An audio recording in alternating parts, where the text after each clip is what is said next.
mga sangkay, mga sis. For today's video ay magluluto na naman ako o mag-experiment ako ng uulamin ko. Nalulutuin ko dito mismo sa rice cooker.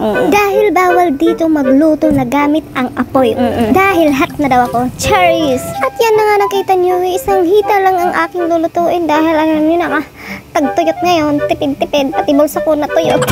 Saka isa lang naman ako lang ang kakain. Kaya ayan, good for 2 days ko na nga yan dahil tanghali lang naman ako kumakain Sa gabi at saka umaga, oatmeal lang naman ako. Oatmeal. Yes, dahil diet ang persona mga sis. Mabalahibo nga pala ang puwet ng manok na yan. Inisa-isa ko ayaw matanggal, matigas. Kaya ayan, kinutsilyo ko, tatanggalin ko na lang ang puwet. Tapos mapurol pa ang kutsilyo na gamit ko. Pero ox lang yan dahil para hindi ako masugat. Sayang yung puwet, gagawin ko sanang chicken oil. Ang kaso, unti lang naman, isa lang siya, kaya wag na. Pakain lang sa pusa. Sa susunod na lang ako gagawa ng chicken oil kapag may ihawan na ako. Para pares sila ng chicken inasal. Kasi di ba nga, hindi yan natatawag na chicken inasal kung hindi siya iihaw, di ba nga? Di ba? Tama? Mali, etchos. Pero ang gagawin kong luto dito sa manok ay alat chicken inasal ang timpla. Pero kagaya nga ng sabi ko kanina, wala akong ihawan kaya hindi ko ito maiihaw. Ang baho pala ng tanglad kapag nakababad sa tubig lalo kung matagal na siyang nababad kasi ang baho sayang lang yung nabili. Pero kasalanan ko din naman. Una ay hindi naman ako pinilit na bilhin ko yan. Pangalawa ay hindi ko naman tiningnan kasi di ko rin inamon at nagmamadali na kasi ako. At hiniwa-hiwa ko na nga yung tanglad para yan sa imamarinate kong manok, pampabango yan. Kaya siya naandyan para bumango ang manok. Tapos maglalagay din ako ng luya para naman ito hindi maging malansa ang manok. Para kung kakainin na, swabe lang. Oo, kasi sabi nila yung luya daw ay pampatanggal daw din ng lansa. Siguro dahil sa maanghang siya. Tapos lalagyan ko rin yung manok ng pinukpok na bawang. Pinukpok ko yan, hindi lang halata. Hindi ko kasi ibinuhos lahat ng 100% ang lakas ko sa pagpupokpok. Mga nasa 10% lamang. Charos. At syempre, di nawawala ang kalamansi. Alam nyo ba? Kung hindi nyo alam sasabihin ko lang naman. Kung hindi nyo pa lang naman alam. Pero kung alam nyo na, edi alam nyo na.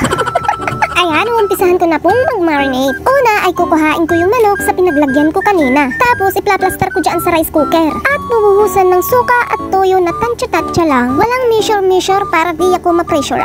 Cheers! Isusunod ko naman itong isang sachet ng oyster sauce. Syempre, mamasitas dahil masarap yan. At ilalagay ko na isa-isa yung mga ginayat-gayat ko kaninang luya, bawang, at saka tanglad. Syempre, hindi magpapahuli ang kalamansi na mayaman sa vitamin C. O, diba? At ibubuhos ko na rin ang isang sachet na durog na paminta. Mas durog, mas malasa. Syempre, hindi iumpisan ko na itong imigos-migos na mga friend, mga insan, migos-migos ko na yan. Mas masarap yan dahil kinamay-kamay ko. At muntik ko pang makalimutan, buti na lang ay naihabol. Hindi ko pala ito naahiwa-hiwa. Kaya ayan, dali-dali kong hiniwa. Hiniwa-hiwa ko kasi para manuot ang lasa mula laman hanggang buto. At ayan, balik na ako sa pagmimekos-mekos mga insan. Baka lang kasi hindi ka nanonood at nakikinig ka lang, kaya hito salita ako ng salita. Cheers! At dahil hilaw pa nga ito, hindi ko pa ito matitikman. Kaya amoy-amoy na lang muna kung mabango na ba o hindi pa. Kung kulang ang amoy, ayan, nagdagdag ako ng kalamansi. At balik na sa pagmimekos-mekos hanggang sa maging okay na. Nakontento na ako sa amoy, kaya ayan, tatakpan ko na at ibababad ng mga ilang oras o minuto. Pagkatapos ng ilang oras na babaran, ayan na ang kanyang itsura. O diba, mukhang maganda tulad ko, Charis. At syempre kung nababad na, itatapon na, Charis. Siyempre, isusunod na. Isasalang na syempre. At kapag kumulo na ang dugo ko, char. At kumulo na nga ito, binaliktad at binaliktad at binaliktad at binaliktad ko. Para pantay ang pagkaluto, hindi yung kabila lang, pero tapos yung kabila ay hilaw. Hindi ganun mga sis. Dapat pantay mga sis, mga sangkay, walang lamangan. Kung sunog ang kabila, hindi sunog din dapat ang kabila. Ganun dapat, char. Dapat sakto lang. Dapat malasa at masarap mga sis. Kapag talaga ako nagkasariling kusina, oo, kusina lang, hindi bahay, charot. Siyempre kasama na doon yung bahay. Hindi na lang kaldero o rice cooker ang ipapakita ko sa video. O dahil lulugawan. Luluwagan ko yung kusina. Oo, tapos gagandahan ko yung mga pintura, yung design, dapat aesthetic. Kahit simple lang, basta sariling amin. Yun ang maganda, sariling atin. At naggagawa na nga ako dyan ng sausawan. Syempre, hindi mawawala yan, lalo kung may sipa ng sili. Sarap ng manghang. At lalong masarap yan kung daliri ang pang-mikos-mikos. Di ba? Masarap. At oras na nga para maghakhakan, maglakmunan. Nakakatuwa dahil nakapagluto ako ng ganyan. Kasi dati, nung bata ko, nakakakain lang kami ng manok kapag may mga padasal, kapag may mga okasyon.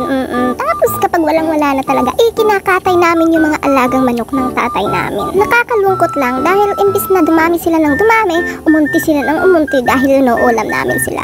Sorry na.